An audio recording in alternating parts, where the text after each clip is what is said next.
Afinal, incide imposto de renda no PROAC ou não?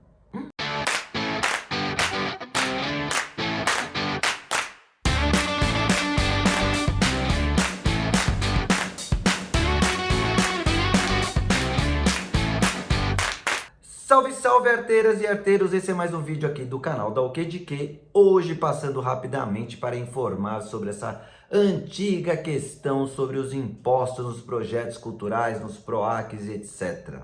Lembrando que aqui, ó, eu tô deixando o link que é da live que a gente fez especialmente sobre prestação de contas e que no final dela ali, na última hora, a doutora Mariana e também a contadora a Simone, elas explicaram mais devagar ali, mais tintim por tintim, o que existe de legal e do que existe de pesquisas na Receita Federal sobre essa questão, né, do que incide de imposto nos projetos culturais, aí nos editais que a gente tem no Brasil. Em primeiro lugar, a gente tem que entender que no país não existe diferença de uma licitação para execução de um serviço, como uma construção de uma ponte ou digitação de documentos e etc., de um edital de cultura.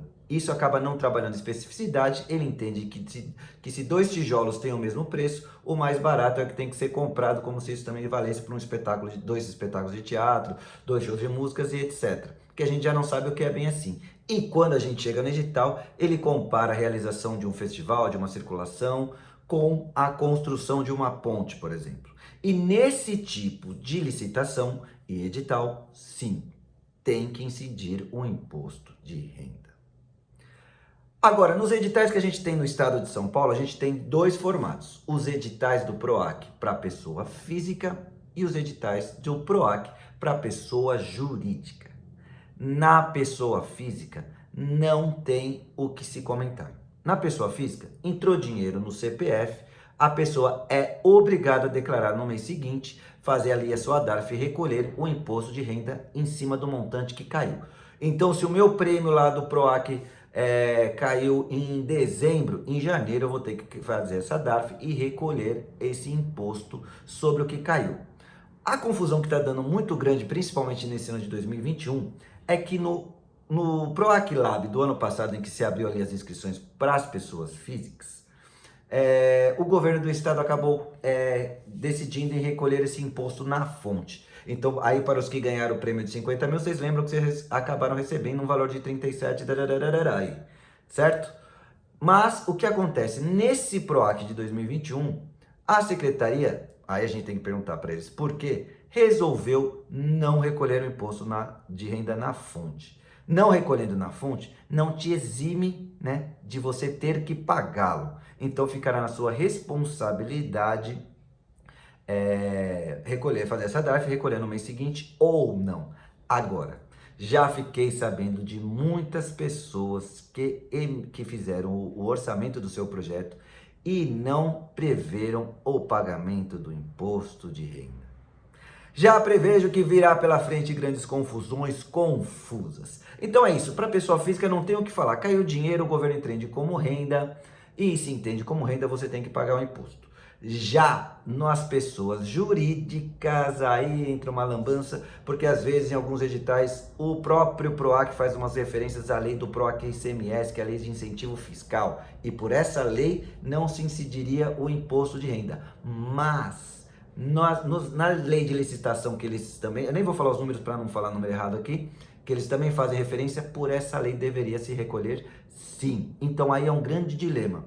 E como vocês podem consultar nessa live que eu fiz e que a doutora Mariana explicou perfeitamente, algumas consultas na Receita Federal, onde se entende que como vem como subsídio, que o proponente não executa todas as etapas e que cada um vai recolher o seu, não se deve recolher o imposto sobre o total. Mas não existe lei nenhuma que te garanta isso.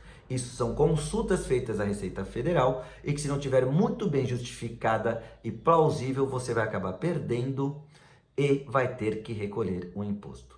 Aí você vai perguntar, mas eu conheço um monte de gente que nunca recolheu e até hoje está bem aí, vivendo com os editais aí pela vida sem pagar imposto nenhum. É verdade. Isso acontece porque a quantidade de pessoas e projetos que são pegos na tal malha fina ou na Receita Federal é muito pequeno. E isso acaba te te induzindo a acabar caindo no mesmo erro. A Receita Federal entende que você tem que pagar. A Secretaria de Estado se exime, ela simplesmente fala que não, mas o dia que você for chamado ali na Receita Federal e falar, olha, a Secretaria do Estado de Cultura disse que não tinha que pagar, eles vão falar, problema seu, ela não é Receita Federal, quem manda no imposto é a Receita Federal e a gente acha que você tem que pagar. E aí vai ter que pagar. Então é isso, gente. Como eu disse, muito mais explicado está aqui pela doutora Mariana, que é uma advogada tributária que entende muito disso daí. Disse que há em alguns editais e tem que ser lidos, né, e estudados caso a caso, indícios fortes para que a gente ganhe uma causa caso a Receita Federal nos acione na justiça aí para explicar por que a gente não declarou como pessoa jurídica.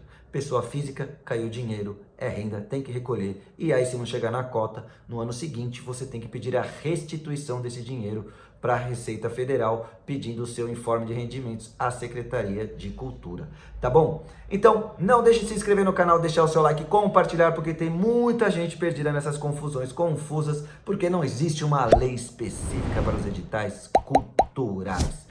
Isso me faz lembrar, essa coisa de você cair ou não na malha fina, me fez lembrar de uma frase sobre sorte que o grande mestre vivia dizendo. Bondade é igual a agachar. Quanto mais você abaixa, mais você mostra a bunda. Nos vemos no futuro. Tchau, galera!